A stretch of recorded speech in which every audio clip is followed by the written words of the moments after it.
Welcome to the Conclave.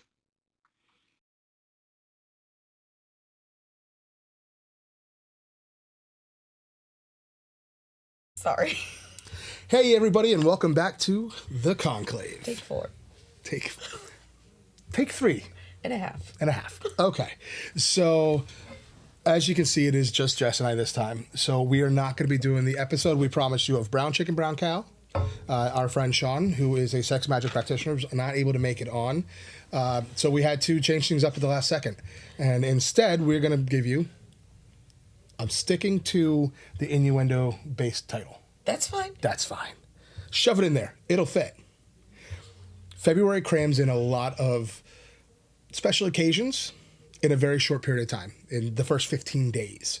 And we're going to be going over those today. So, before we dive into it, one other little thing I want to bring up. I am currently trying to get over a cold, so I'm going to be sucking down a lot of cough drops, probably taking more sips of water than normal. I apologize for any added yuck that it brings to the quality of the recording.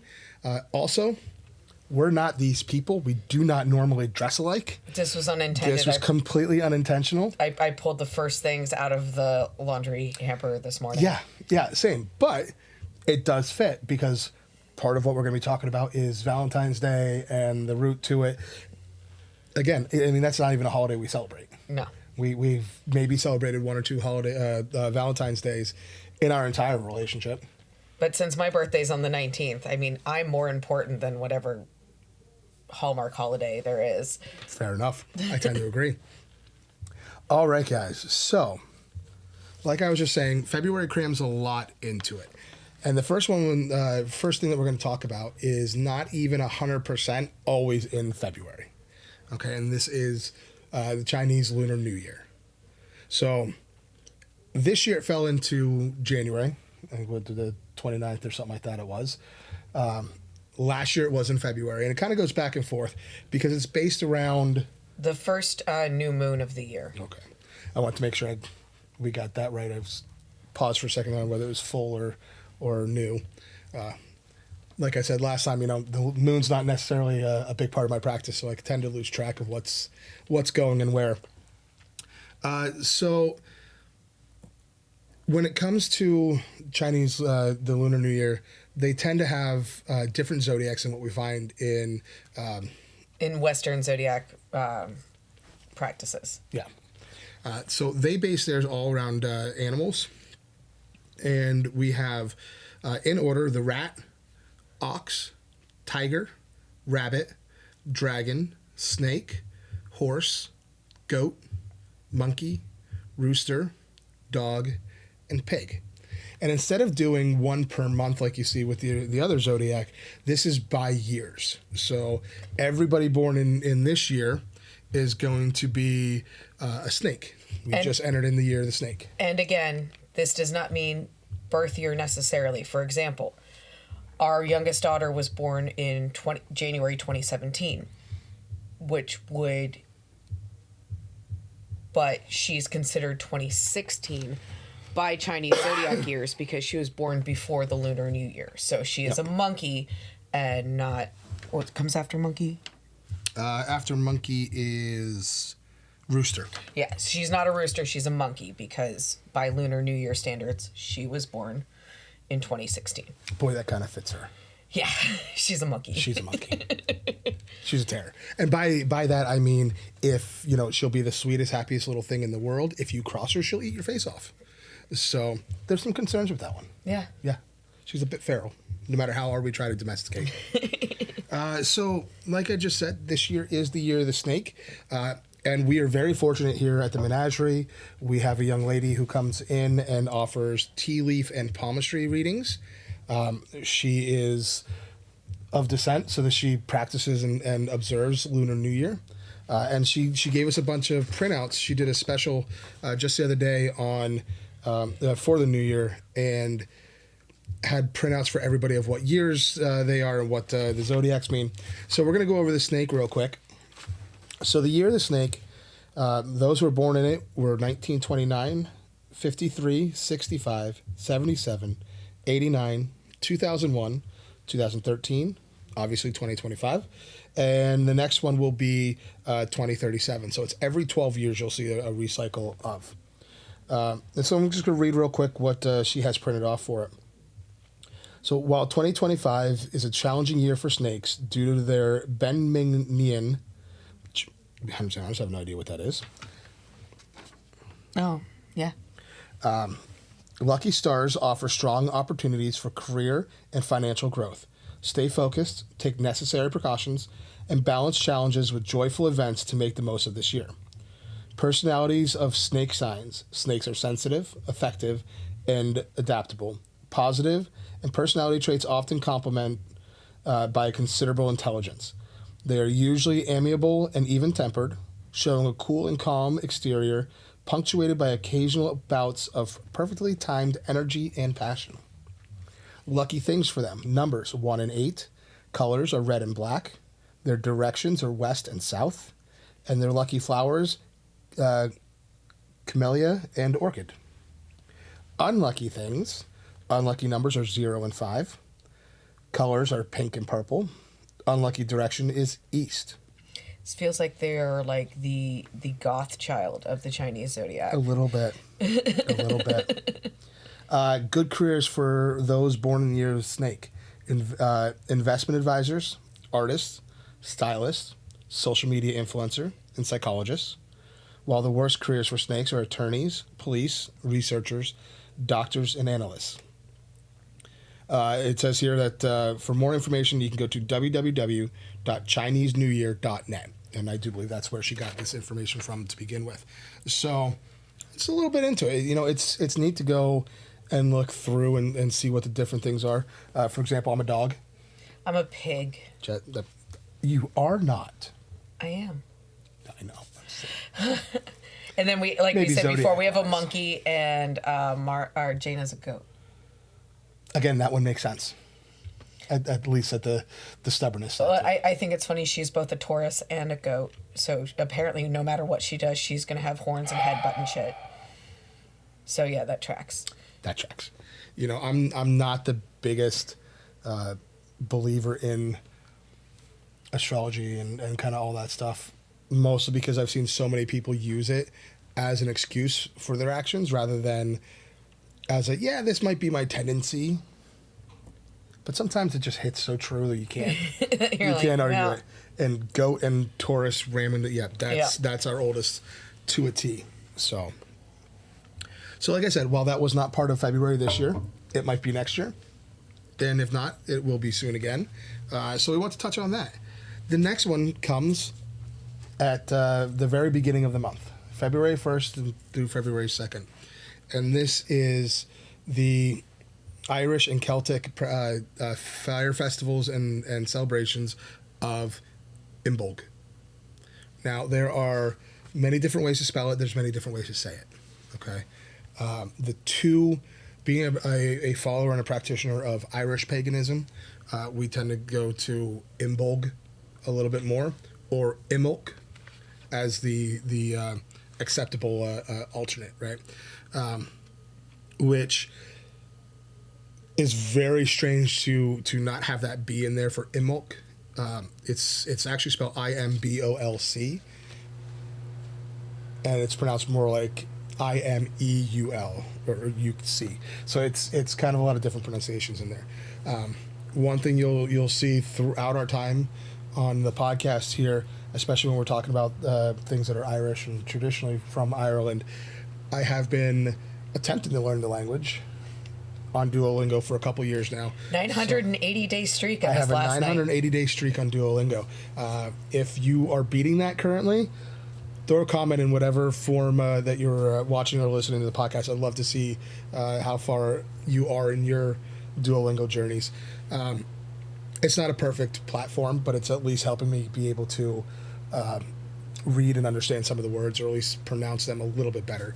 So if you hear something that doesn't sound quite right or doesn't sound like it looks like it's spelt throughout the times, it's because it's very different. So Imbolc, it is, like I said, starts typically on February 1st. Sometimes February 2nd is where they look through it.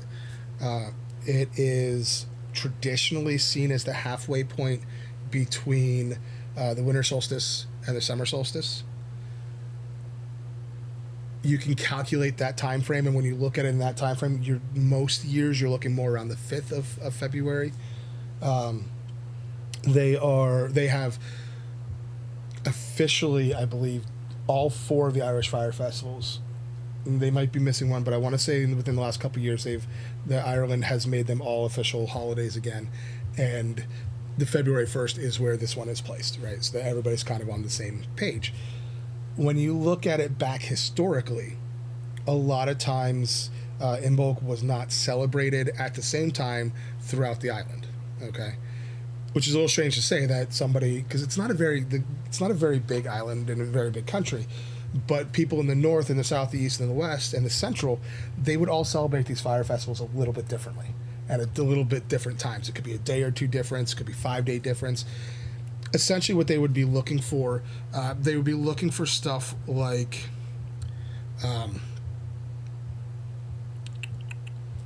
plants to start shooting through. They would look at the sheep starting to produce and to lactate. These were the first signs for the season. This is why I say like this is the beginning kind of practice for spring coming around. It's kind of like, okay, winter's starting to get over, time to get out of the house and start prepping the livestock, the farm, to get ready to be in full swing. Exactly. As we go through this, I'm going to be talking about the traditional style and traditionally where it came from. Jess is going to talk about the more modern and neo-pagan style of the holiday. This is going to be your guys' first real taste of where we stand on the holidays, the religion, spirituality, Reconstructionism versus neo-paganism, and why, right? There's a lot of little things that go along the way that kind of irk us. So you'll see that coming up here. And I'm mentioning this now because one of the first things is an alternative name nowadays for Imbolc is Candlemas. Candlemas is not Imbolc. Okay? A lot of people want to interchange names. They want to do little practices. And it's the same thing when you come into the fall with Lunasa and Lammas. Candlemas and Lammas, these are Christian-created holidays. They end in Mas for a reason. It is literally candle mass, Yep. lamb mass, Yep. Christ mass. Yeah. Like, these have mass at the end because they signify Christian feast days. Exactly. So where does the difference come in? When does it come in? So Candlemas was first brought in about 494 current era by Pope Gelasius. Now, Pope Gelasius kind of took a couple different feasts and combined them together. He took Februa, which is where the month obviously is named after, which was a Roman feast and celebration of cleansing. And it was the premise to it was to clean your physical space, but also to cleanse yourself of any wrongdoings against the gods that you may have accidentally done. Okay. And then the other holiday that it kind of meshed in there was Lupercalia. We're going to be going over that one here in a little bit later on in the podcast. So what Gelasius did is he took these two, Lupercalia, which is celebrated on the 15th, and Februa, which is celebrated on the 5th. He crammed them together, at least conceptually, crammed them together and dictated that it should be February 2nd, right? So he took some pagan practices, smashed them together to cover over other pagan practices. Now, this is just one of a few examples of how this has happened throughout history. We're going to get into a much deeper discussion later on in the year. Actually, not even that far. It's in the spring. I think it's like 5 or 6 episodes. It's around Easter time frame. And the title of the episode is going to be something along the lines of, check your pockets, they stole our shit. Or did they? There's a lot of points. They took our There's a lot of points where people cry that the Christians and the Catholics stole pagan holidays. And we're going to dive into that. Maybe. And I'm going to leave you with a maybe, because there's examples of both, of how they did and how they didn't. So that's what that one's going to really go over. And this might be one of the first episodes that really pisses people off. So I'm kind of looking forward to it. I like ruffling some feathers. This is one of those cases where pagan traditions and celebrations were used and taken in. Okay? So that's going to be the first thing that I want to really push on this. When you see Candlemas being used for Imbolc, no, it's not. Right? Decolonize that practice. Don't even start with it in there. Learn the history to it so that you can steer clear of these things. Sorry about that. So yeah, let's get back to the Irish tradition and the Irish Fire Festival of Imbolc. So like I said, they looked for physical cues like the lactation of ewes, which is Weemilk, which is kind of like the more, it's kind of another term that can be put in for it, but that one is specifically about the lactation process for the sheep. This was a time when they would then dive into animal husbandry. They would get the cattle going so they could have their offspring at the right times. This was also a time when a lot of human babies were born. We have the Fire Festival of Bealtaine in May, Or Beltane, which is the more common recognized name for it. What happens 9 months after May is February. Ask me how I know. Oops. I was born exactly 1 year and 9 months after my brothers.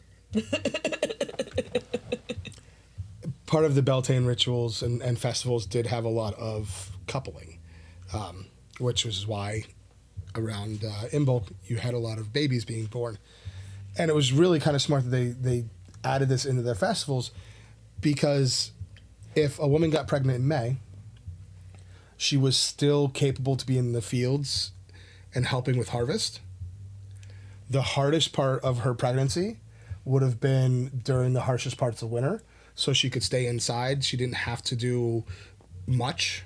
The more physicality of the labor out on the fields would have been done, and what she's doing is prepping the house for winter and the new year, so most of those tasks can be done inside. A lot of them are done sitting, like spinning or weaving, making clothes, and mattresses, etc. When they have the baby now, she is recovered from the delivery in time for the initial outside plantings and getting ready for the later harvest, right? Now, they obviously wouldn't be out in the fields doing the plowing and the hard labor side to it. They would be doing more of like the herb gardens, the stuff right around the house, because, they're having to watch a baby. So, the roles change a little bit there because of that. But they had it all timed out. They had it all planned, which so smart. Yeah, as somebody who had a January baby, I could not imagine trying to do anything. My sister had 3 of her 5 kids were born right around the end of August, beginning of September. Ugh. So her main part of that pregnancy was right through the summer. I remember she was so miserable. No, it's all the swelling alone. Yeah. So when we look at this holiday then in the spiritual side to it, the goddess Briege is the one who is really kind of comes to the forefront. Briege would be more popularly known as Bridget. She was a goddess of the home, the hearth, healing, and the forge. So she encompasses a lot of stuff, especially that would be coming around that time of year. Is still to this day very heavily devoted to and given offerings for and celebrated in this holiday celebrations. Some of the ways that you can do that making a Bridget's cross. That's the kind you see. It's usually made out of reeds and straw of sorts, and it has kind of like a nice woven basket pattern in the center, and then it's the forearms coming off the side. A traditional thing that they would do was called laba bridge, and that is the bed of bridge. What they would do is they would take husks from the harvest time. They would take it and harvest for around the Lunasa, which is in August. They would save them specifically so they can make little dolls. And the doll was supposed to represent bridge. They would then have a little home ceremony and would walk the doll in, where it would be placed in lava, a little bed over top of the fireplace mantle. In preparation for that, the hearth was cleaned out, the whole place was scrubbed down and cleaned, and it was just inviting her into the home for prosperity for the year. Nowadays, something that is really well celebrated, and something that I do for observing of Imbolc, some scarves or brats are left outside in, along with an offering, and essentially you're asking the goddess to bless them so that throughout the year, when you have a headache, when you have a sore throat, when you were just achy, you can cover yourself up with it and gain a little bit of healing, essentially. All right. A couple other things they would do, some ancestor veneration. They would leave out offerings to the ancestors, to the gods. They would spend a lot of time grounding. In connection with that, one of the way they would ground is they would start some planting. So, you would dig in the earth, and as you're doing that, you're grounding and getting rid of all that crap energy that's been stored up. And these are all kind of those steps that go along with it. And of course, because it's one of the fire festivals, it also includes feasting and partying and hanging out with the community. And this was really the first time for, in a new year where everybody would get together and have a good time. Yeah, it's the first time after Samhain that they would be able to have the time and space to get together. Yep. Now, I was challenged a couple years ago. I made a Facebook post when we were working with a different shop. I commented and posted on the Facebook page about, Imbolc being the beginning of spring. And I got challenged by that with one of the other followers of the page. And I just want to remind everybody, a whole different region of the world, okay? They don't get hit with as bad of winters as we do. They don't get a lot of snow. So, yeah, their springtime, their planting time, their things like that are going to start earlier than over here in the States. So... And yeah, that's something to keep in mind. A lot of traditions, if you know where they're coming from, you can kind of adjust accordingly to your own geolocation.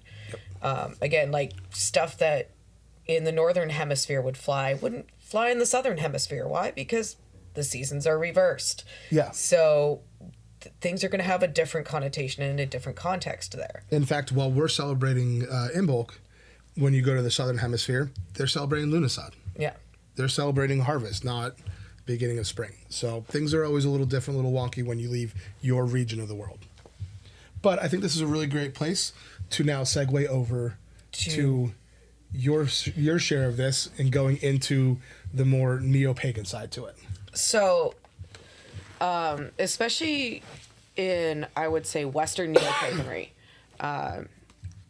we have a heavy Wiccan influence, which does pull, especially for the season of Imbolc, they pull very much from the Celtic traditions. Now, with that, you need to understand that things like Wiccan are a really great place to start, especially people who are coming from like maybe a Christian or organized religious background. Wiccan is a really good place to get your toes wet and start learning how other people would practice. So it gives you a little bit of structure. It gives you a little bit of history and background. It gives you a place to start going down rabbit holes. And for those that then stay in the Wiccan faith, That's fantastic. That's great. If it works for you, it works for you. There's Yeah. no one right way to do most things. And if you want to skip that whole process, you can. We never even looked down that path. Right. So, I am in no way trying to denigrate Wicca by any means. But what I think a lot of people lose when they're on social media, when they're on TikTok, when they're on Facebook or Meta, whatever, they fall into these rabbit holes of finding these Facebook groups or finding these different groups where it's preached as the only way to do something. So what we need to remember is when we're practicing paganism is listening to the earth first. Whether that's neo-paganism, reconstructionist, what have you. This goes back to the geolocation. Obviously, you're going to do different, like you're not going to start planting if you're in the southern hemisphere. That's silly. Yep. That makes no sense, and all you're going to end up with is a bunch of dead seeds. I'm not going to go out and put new cuttings in the ground in February in Pennsylvania. It snows up through May. Which is fair because they're calling for more wintry crap the next couple days. So, where the more organized structures of modern paganism can be very helpful as guides, you need to be careful about using them as dogma. There's a lot of good resources out there, and I will be plugging a particular series that is very good. It gives a lot of background, it gives a lot of history, it gives a lot of information, and I think it's very important, especially as a neo-pagan, that you understand where these traditions come from before you start trying to preach them to other people as the end-all be-all. There are so many people out there that try to utilize what they've learned in one book or one tradition and be like, that's how it has to be, or else I'm not doing it right. It's just not the way spirituality works. So when delving into these practices and delving into this world, take everything with a grain of salt. Do your discernment. There is still a tradition, even amongst neo-pagans, that remembers that you learn from the earth, that Imbolc isn't necessarily physically planting. It is planting seeds for the year to come. This is the time after our rest that we are supposed to be waking up. That waking up can look different than just what we traditionally see in Reconstruction, in neo-paganism. That waking up can be, for example, through the holiday season, through Yule and all that, things get very busy and we kind of have a tendency to get tunnel vision and shut down. Imbolcs that, and just be like, look, I can't focus on the metaphysical right now. Right now I just need to get through Christmas. I need to get through the New Year. I need to get through tax season, whatever it is. Imbolc's that time of year where we can start expanding back out into the world again, just like we're those little shoots coming out of the ground. Like, we can be that seedling, that planting that needs to kind of break through the ice and the cold a little bit. It's that time of year where we're starting to wake up again. So I think it's very important to remember that it's not always about these little traditions. Sometimes it's about the bigger things. And that's, I think, where neo-paganism does get a lot right. Where it's, here's some traditions, but here's also like a kind of overarching theme for this season that you can start applying to your everyday life. I don't... So, personally, Imbolc's not something I ever really particularly celebrate. I'm a Norse pagan. Scandinavians ain't doing shit in February. So it's not something that's ever been heavy on my practice list, but it is a time of year, going into my birthday, it's the time of year where I do tend to start waking up again and start reconnecting and getting out into the earth, grounding a little bit. I know we don't all want to get out in the cold in muddy, gray, gross February. But, you know, sometimes it's necessary to get out, even if it's just going for a walk around the park once in a while. Like, you need to get outside and get back to that. So what are some of the things that the neo-pagans pull in and do for Imbolc? Honestly, they use a lot of the same traditions that you were talking about. Like, they really pull very heavily from Irish Celtic tradition. I do notice that, like, when I go through some of these books, they start pulling in different gods that, like, have nothing to necessarily do with the season, but it may have, like, an energy that maybe vibes with the season. I think food also centers heavily in a lot of, like, neo-pagan celebrations, which honestly I'm here for. I love cooking. I love making things. I love feeding people. So I'm always here when I find something that's like, here's some recipes. Again, cleansing for the new year, welcoming in good energy. Like, these are things that honestly you should be doing regularly anyway. But Imbolc's a great time to incorporate those practices in a little bit more of a ceremonial way than you probably regularly do. It's time to sweep out the old and welcome in the new. So you'll see a lot of that in many of the books on neo-paganism, as far as, and a lot of the social media culture, as far as what they typically do. Right on. So in connection with that, what you'll see a lot of is what's called the Wheel of the Year. Mm-hmm. And Imbolc is obviously one of the spokes. There are 8 holidays that are generally celebrated and practiced. And they basically, you have your 4 Irish fire festivals, mm-hmm. and then they're interspersed with, like, solstices or equinoxes. Yeah, yeah.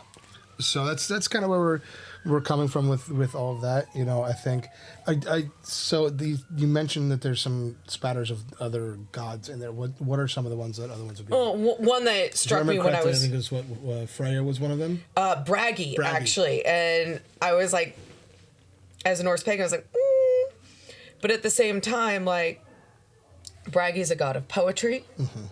He's a skald. He's a bard. So it would make sense that this is the season the bards would start moving around again. Yeah. They've finished wintering wherever they wintered, whichever household or jarl or what have you took them in, and this is the time he would be going back out into the world. On top of it, his wife is Idun, who is a goddess of renewal, of immortality. So again, we're bringing that, like, cyclical growth back into the field. So I was like, when I first saw it, I was like, Bragi, really? And then I was like, actually, yeah, no, that tracks. Like, so they look more like characteristics of the yeah, it becomes more of an archetype than necessarily working directly with that particular spirit. So you're looking at, like, how the major arcana is archetype. They treat the gods very similarly within neo-paganism, where it's like all gods are an aspect of an overarching god. It's a very agnostic approach, which isn't necessarily wrong. I'm not being mean. No, I know you're not. I love that. He's like, not necessarily wrong. Because who the hell knows, right? Like, no, none of us. And that's kind of one of the things. None of us know if any of this is right. Right? Like, we have our faith. We have our beliefs. And we have the messages we get. But, like, I don't fucking know. 37 minutes. Yeah. That's going to be an overarching thing. I'm going to mention the time we made it through each episode before something big was thrown. 37 minutes? 37 minutes, yeah. I'll have to then, we should keep logging this to see which episodes take. Which episode I held off the longest. So yeah, like, with neo-paganism, I think they look very much more into archetypes and archetypical themes than necessarily treating things as an individual. So while that can maybe sometimes stray into an appropriative, into like an appropriative practice, it's not always necessarily a bad thing. I believe that most of the gods are just as happy to be remembered here in the year of some Lord, 2025. I mean, I would never be upset if someone was like, here, I made this for you, or here, I'm doing this to you. And historically speaking, the gods aren't exactly humble. No. I guess that'd probably be the best way to say it. And the least insulting, because I definitely don't want to openly or through implication. Yeah, we're supposed to be cleansing ourselves of insulting the gods. Exactly. Let's not just run right into it. Let's slide it in there on the down low. All right, so that covers us February 1st, right? Already kind of a big thing. Yeah, lots going on. Right on the first day. And day 2, we have Groundhog's Day. Hey, Punxsutawney Phil. Punxsy. Phyllis. So, which they didn't even realize was female for how long. Yeah. She had to have babies first. So, Groundhog's Day is actually something that, and then I was a bit flabbergasted when I first found this out. This is not something that's just been going on for a few years. This is not something that just happens here in Pennsylvania or in the United States. I mean, there are more groundhog celebrations out there than just Punxsutawney Phil. Or Groundhog Day-esque. Groundhog Day-esque. You know, if you don't got groundhogs, you're not using groundhogs. Yeah. That was the first thing that kind of first surprised me. And then finding out that it goes even further back. And stuff like this has been going on for probably as long as there have been notable animal patterns or people taking note to animal patterns. Yeah. And probably about as long as there's been divination. Okay. So, yeah, what we know of Groundhog Day today, it did start in this area. It started 1887 was the first time that Punxsutawney Phil was brought up to, was it Gobbler's Knob? Which, I mean, seriously. I mean, bunch of old guys in tuxedos and top hats talking about taking a groundhog to It sounds like Pilgrim porno. It really does. But it wasn't the Pilgrims. I know, but it still sounds like Pilgrim porno. It was the German settlers who brought it over with them. So 1887 was the first time that we actually had this kind of celebration on a public note here in the States. But like I said, it dates much further back. And when you look at the much further back, you would be looking at things more, or animals more like badgers and bears, right? And the practice was essentially, if you saw one of these animals outside of their den around this time frame, it's a good indicator of... Time to get moving. Yeah, it's time to get moving, right? So if they're up and about, animals are much more connected to nature than we are, and to the seasons, and to everything that's going on. So if they're out of their dens at this time, they're collecting food, they're no longer hibernating, there's food to collect and get. Yep. If they're not, or if they see their shadow and run right back in, well, we're going to finish out the full six more weeks of winter, right? Which is also kind of the other fun. We had this conversation the other day. Yeah. It's not that you're adding 6 weeks to winter. It's just that you still have winter for the next 6 weeks. So it's still technically 6 more weeks of winter, but you're not going into overtime. Unless you live in Pennsylvania, in which case you will have spring and then 3 weeks of winter followed by 2 days of spring. And that's going to happen until June, and then it's 80 degrees. Yeah. Pretty much. False spring, false fall. Yeah. It's all doubles back around. This is a wonderful area where you can experience all 4 seasons in one day. And I love it. I honestly, I've lived in numerous places at this point, and I love this area. Anyway, so this was a form of divination and a form of, I guess I can't even necessarily say divination because there's not a spiritual it was connection to it. It's just those who were able to observe and understand and take into account. Right, but this is something that's been dating back for thousands of years. Yeah, just recognizing the seasonal patterns is what keeps people fed and alive. Yep. And Punxsy just happens to have done it on a global scale, inspiring one of the best Bill Murray movies, in my opinion. Haven't seen it in a good long time. It's like just under Ghostbusters. Talking to one of my coworkers last night, and she said her and her boyfriend just rewatched it, Vicky. Yeah. Just rewatched it, and she's like, if you haven't seen it in a while or since becoming an adult, you gotta rewatch it because it just hits differently and much better. So that's back on my to watch list. And now we're coming up to the big one. The big February holiday that we all know today, that everybody gets sucked into because Hallmark has made it such a marketable day.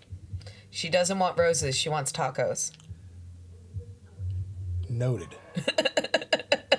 We are, of course, talking about Valentine's Day.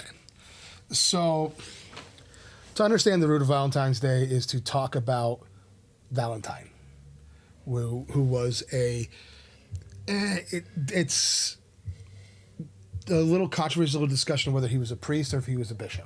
Yeah. Right, but he was a Roman. We'll go with priest. So he was a Roman priest, and he was most notably known for marrying couples in secret. Back then, Rome and everything was still pagan. Mm-hmm. Christians actually were being persecuted hardcore. And if they wanted to marry within the confines of their religion, they had to do it in secrecy. And Valentine was known as one of those guys you go to get this done. Okay. He was arrested many, many times for practicing his faith. During one of the last times, he was able to pretty much convince his jailer to convert himself. And he did so with interactions with the jailer's daughter, Julia. Is it Julia or Juliet? Julia. Julia, okay. Juliet's a French name. That's fair. Just wanted to make sure I was saying. So Julia was blind. And Valentine essentially was like, I can prove to you this is all real and the right way to go. I can help her see. So he prayed over her, he covered her eyes, and when he was all finished, Julia could see for the first time in her life. And because of that, the jailer's like, holy crap, this is real. You're released. So he gets released for a very short period of time, but like most modern criminals, he's in and out of jail. And when he goes in for the last time, he wasn't very smart. He actually tried to convert the emperor. Ooh. To which the emperor said, that's not going to happen, and you now have two choices. You can denounce your faith, or you can die. And especially considering the fact that the Roman emperors at this time believed themselves to be gods. Yeah. It's very difficult to convince a god to worship another god. To go and be like, not a god anymore, hi god. Yeah. So Valentine took the very obvious answer of, I'm not renouncing my faith. Do what you will.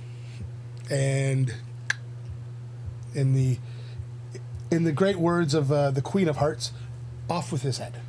That's it? Usually they are a lot more creative with the martyrs. It was a bit, there was a bit of torture in there, but mostly just the beheading to end it. They got lazy with this guy. And rumor has it that he left a note for Julia, and at the end of the note was, from your Valentine.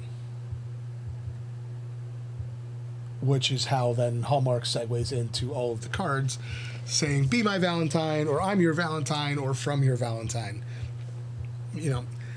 That's why I say rumor has it. That one seems like just that seems a little Hallmarky for me. Nice ribbon tied on top and things kind of conglomerated together.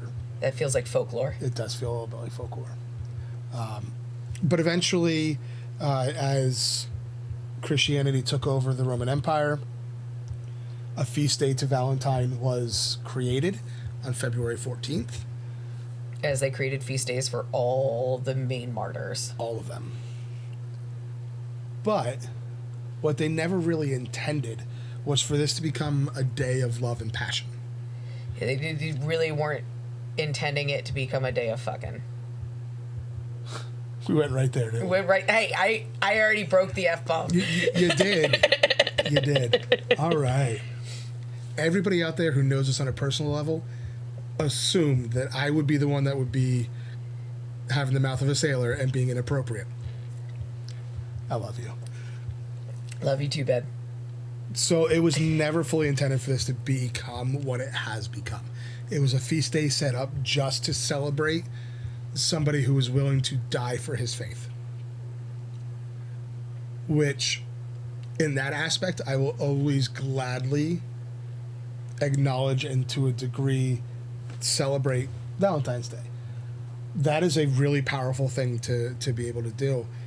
And was actually something I always kind of questioned, you know, even when I was Catholic and hardcore into it. My faith is strong. Is it strong enough to stare death in the face and say, go ahead and kill me before I say I won't do it? And I wonder how many people today would actually do that. Far fewer, I bet. The other question is how many people actually did it? Right. And also, like, are we talking about numbers or are we talking about percentages? Because, like, if it's a numbers game, we got way more people than we did back then. So, numbers, we could probably beat them. Percentage-wise? It would. At that point, it would be like 1% of, less than 1% of the current population of that. Yeah. Of that faith. But the numbers would still outnumber them. Yeah. So, like, ratios or numbers? You'd have to go ratios. Yeah, I would agree with that. Have to. Depending on what side of the aisle you want to fall on. Yeah. You know, we see that a lot today. Use one to make it sound overly impressive in one direction, and the other to tamp that down. Yeah. Because people can't just agree on things. So, this brings us to Lupercalia. Now, this is the area where I thought somebody was going to mention fucking. I think we need to bring this one back. I'd like to be a little blasphemous. It's a lot more fun to do it to the Catholic Church. We need to bring this holiday back. Brown chicken. Hardcore. See, now we're getting into the brown chicken, brown cow side to everything. So, Lupercalia. This happened on, like I mentioned in the beginning, February 15th. I do believe this is also why the papacy placed Valentine's Day on 14th. Just to get everybody in church before they go back and... Yeah. Now, this we know ran up until 494 current era, CE. And it was a celebration and a feast to honor the fertility god Lupercus and to honor Lupus. Lupus was the she-wolf who nursed Remus and Romulus. Okay. So for just a quick little backslide to that, I think I might do Mythology Monday on this one. Okay. And dive into a little bit more and give a bit more of an explanation. So back in this time, we had King Amulus, who was the uncle of Remus and Romulus. His sister, their mother, was supposed to be chaste, right? She's supposed to be virgin, was supposed to stay that way. She had 2 boys. Obviously. Somebody broke her vow, right? Or did Zeus give another golden shower? Like, it was not a golden shower. Don't blame Zeus. Everybody wants to blame Zeus. First off, because this is wrong. Okay, fine, Jupiter then. But like 90% of Greco-Roman mythology is, unfortunately, Zeus/Jupiter was horny. I mean, he's a good-looking guy. And we're talking about Lupercalia, so This like... is true. Okay, that's fair. So the king ruled that the babies were to be offed. Okay. Yeetus deletus fetus. Yeetus deletus fetus, in Harry Potter terms. So, because you can't do it yourself, right? You don't want to get your hands dirty. So they sent a servant out with the babies in a basket to take them to the river. Kind of feeling Snow Whitey here. Well, combination Snow White and Moses, maybe. Yeah. Right. But in this idea wasn't to float them down the river in hopes that they can get away. It was take them to the river and tie some rocks around their ankles and drop them in. Essentially, yeah. But the servant took pity on them and she left the babies at the hill, at the base of the hill of Palatine. Okay, this is where Not Palpatine. Palatine. Isn't that what I said? Yeah. Oh, okay. It's just like I read it in the outline and I just kept hearing Palpatine in my head. And I mean, he was an emperor. Fair. The crossover we never knew we needed. Mm-hmm. So the babies were deposited, and this is where the she-wolf Lupus came in and nursed them to health, kept them alive. Eventually, Romulus and Remus would be the founders of Rome. Became werewolves. I mean... Again, Potter reference. Sorry. I'm not against it. Listen, we are nerds at the very least. Just feels like this is a werewolf waiting to happen. I mean, there are a lot of lores that do tie that in. Yeah. So you're not 100% wrong. You're technically wrong. Well, actually. Excuse me, guys. Sorry about that. So this is where the feast is then developed from, right? They're giving thanks to Lupus for nursing R&R back to health so that they can then grow big and strong and discover and build Rome. And also they want to pay homage to Lupercus, the fertility god. Because again, this time of year, at the very least, you're looking at crops soon going into the ground. Especially in a Mediterranean country, like warmer climates, you're looking at really getting to work. You're getting it going at this point. But these celebrations were mostly in that Palatine area at the bottom of the hill. And the way they would celebrate is you had the Luperci, or Luperci. These were the priests of Lupercus. And I know, I'm sorry, all these words sound the same. And with but my that's voice right Latin now, for you, probably, so it is what it is. So these priests would start the celebrations by sacrificing a goat and a dog. They would then hold this big giant feast and big party, during which these two specific priests would be chosen to conduct the rest of the celebration. And these priests would be marked with having the sacrificial knife, which is still bloodied, wiped across their forehead. They would then take wool, dip it in milk, and clean them off with it. And they were expected to laugh during this process. I don't see why not. It's not like they're getting cut. No. I'm just not quite sure, like, if it's one of those things of, did it tickle? Was it funny? Or did they, like, was it like forced play laugh? I'm wondering if it was like a ceremonial laugh to, again, draw in good things, so I'm going to laugh through this. Which it probably was. I don't know, it just seems kind of weird that, you'd have somebody there with some blood and milk dripping down their forehead and be like, ha ha ha ha. Sounds like sound magic. Oh, that's a good point. See, this is why I say she's the smart one. This is why our one friend has dubbed her the knower of things. Raising vibrations. Fair enough. So from that point, they would cut straps, or AKA thongs. Yeah, like a whip. Out of the skin of the goat that was just sacrificed. Not ironically, this kind of ties everything into the earlier celebration of February. That's also what the name of the straps were.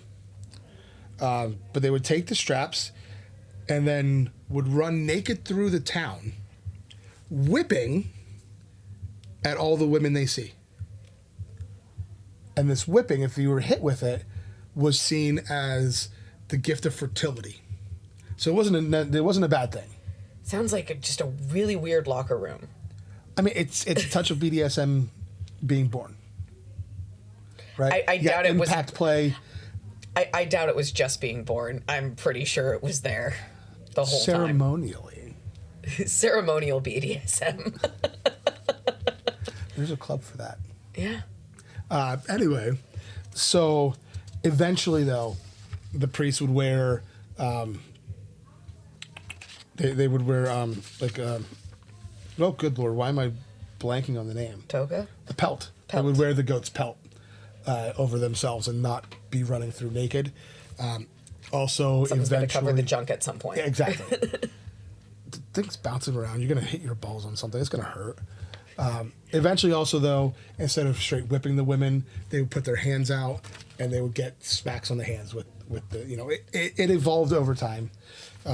Decency kind of made its way in, which is a touch unfortunate at times. Yeah. Forced modesty. Some other things that they would do for these celebrations, they would all put their names in jars, and you would pick a name out. I heard about them doing this in the 70s with keys. Not just 70s. Again, there's a club for that. But yeah, they would pick names out of jars. That's who they would couple with for at the very least the rest of the celebration. Some people would stay together for the year, and then move on to a new partner when the next jar pull came up, and others ended up married.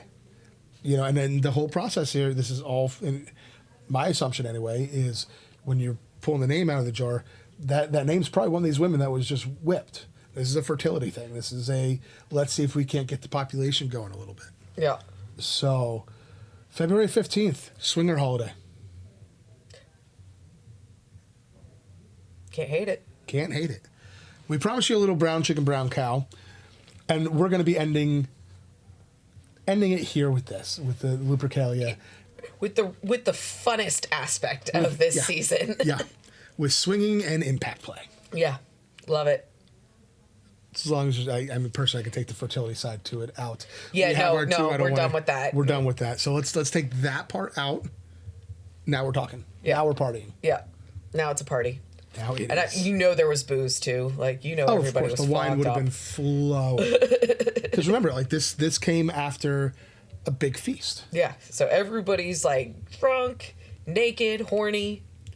At this point, you're probably looking a lot along the same lines as Imbolc in Ireland, where this is probably the first communal get together of the year. They probably just spent most of the time indoors for the winter, or whatever, doing whatever they need to do for that season. Yeah, which I'm sure is a much milder season, probably. Yeah. Along the Mediterranean Sea than what we're used to. But it's still miserable for them. They're still going to stay inside. They're not going to be going around and having that much fun. Yeah, temperature is relative too. So have you ever seen somebody from Florida in 60 degrees? They're chilly. Oh my God, they're so cold. It's sad. They got hats, they got gloves. It's I'm wearing t-shirts, shorts, and sandals. It hits 32 around here, and I'm cool. I just need a light sweater. Yeah. Yeah. Heck, I'm a big believer in the Pennsylvania uniform. For those of you who don't know that, it is flip-flops, shorts, and a hoodie in the middle of winter. Yep. You're tramping through snow, and you're still dressed like it's almost spring or almost summer. Yeah, because we never know if it's going to be spring by 3 p.m. No. So, some of the research material we use for today, it's not a massive amount this time around. Like I said, we did a lot of this on the fly. Some websites that I personally use, history.com, that's a great one. I love that site. I'm on it all the time. One of Wikipedia is a good research site. Okay, guys? Just use it to cross-reference a number of other sites. Right. You use it as a bouncing off point to deep dive. Yep. People will put references and other sources on there, so it's sometimes a good place to find other sources. Yeah. The two big that I use this time, though, the first one is a book called The Magic of the Celtic Otherworlds, Irish History, Lore, and Rituals. And if you're watching this on video, you can see he's only read it just a little bit. It's been ran through more than Lupercalia. There's a lot of underlining. There's a lot of notes. So this is a really great book, especially towards the beginning. I'm trying to get this centered in the camera, so it's we're not going to happen. It's going to stay. Oh, there we go. It's a really great book. I highly recommend it, especially for those just kind of beginning and starting out. So that was one of my big research materials. The other one is the Irish Pagan School. And I'm going to give them a plug on this because I reference them all for everything, the time. all of the time. So the Irish Pagan School is was founded by Laura O'Brien and her partner John O'Sullivan. Okay, it is to help bring authentic Irish paganism to the Irish people and abroad. They come from a place of reconstruction, so everything is based off of the lore. They come from a direction of having right relationship with your gods. Can some of it get a little bit, ooh, I need to just keep my mouth shut and sink back and listen? Yes. At the same time. But you should be doing that in a lot of spaces anyway. Exactly. As an American, even though I have Irish heritage, as an American, I don't know what it's like to be Irish. I have no say in, the culture, the history, the anything like that. So, that's actually one that's really kind of helped me check my privilege at the door. Yeah, you shouldn't be going into spaces where people live and try to speak over them. Yep. That goes for any space. Yep. So, if you're interested in learning more on the Irish path, go to irishpaganschool.com. You'll need to sign up for it, but they have a lot of really great classes, both free and paid for. So, highly recommend a lot of the free classes. I've taken most of them, I think, at this point. Yeah. And I've taken, one or two of the paid classes. It's phenomenal. Once you join the website, there's Facebook pages, there's groups that you can get involved in.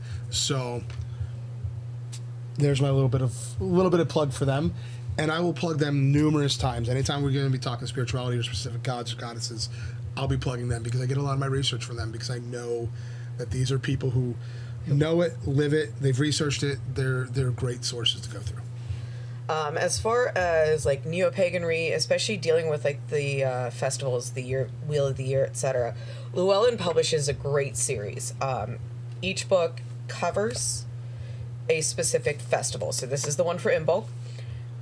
It comes with everything from some history, some rituals you can do, associations, recipes, what have you. They're great little handbooks for people starting out, especially people who might need a little bit more structure, or at least a jumping off point. So this is the Llewellyn Sabbat Essentials. This one, again, is Imbolc, and it is rituals, recipes, and lore for Breach.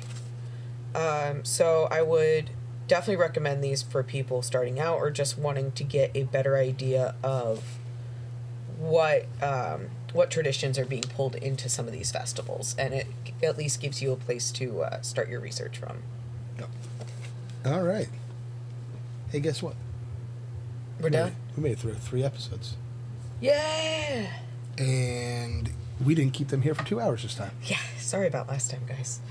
I'm not. It's going to happen again. Oh, yeah. We're going to have a couple of these deep dives that are going to... We'll be shooting more for like what today is, more on the hour mark. But yeah. It is every once in a happen. while, there might be one or two that send us deeper. Rabbit holes are real. Yep. We're always falling down them. So anyway, we're going to go through the tying up of loose ends part.